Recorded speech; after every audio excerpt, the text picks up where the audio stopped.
পবিত্র কুরআনের সূরা লোকমানের 34 নম্বর আয়াতে এবং বিভিন্ন সহিহ হাদিসে উল্লেখ রয়েছে 5টি বিষয় আছে যা মানুষ কখনো জানতে পারে না।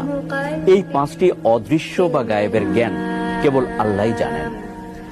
হাদিসে নবী করিম সাল্লাল্লাহু আলাইহি ওয়াসাল্লাম বলেছেন, গায়েবের চাবি হলো 5টি, যা আল্লাহ তাআলা ছাড়া কেউ জানে না। কেউ জানে না কিয়ামত কখন হবে।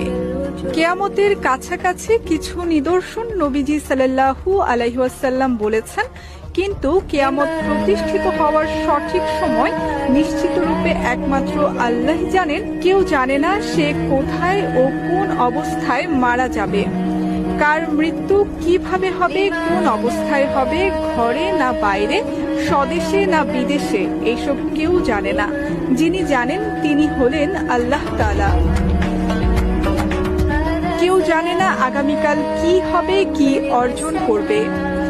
দিনী বিষয় হোক বা দুনিয়ার বিষয় হোক, কেউ আগামীকালের বিষয়ে জ্ঞান রাখে না। আগামীকাল পর্যন্ত তার জীবন থাকবে কিনা, যদি থাকে তাহলে সে তাতে কি করতে পারবে, কি অর্জন করবে, তা আল্লাহ ছাড়া কেউই সঠিক জানে না। কেউ জানে না মায়ের গর্ভে কি আছে। বাচ্চার একটা আকৃতি মায়ের পেটে আসার আগে ছেলে হবে নাকি মেয়ে হবে, এটা কেবল মহান আল্লাহ তাআলাই জানেন।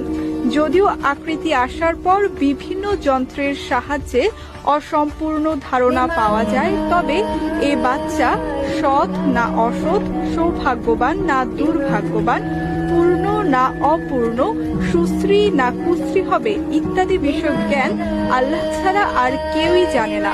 কেউ জানে না কখন বৃষ্টি হবে। মেঘের চিহ্ন বা লক্ষণ ও অনুকূল আবহাওয়া দেখে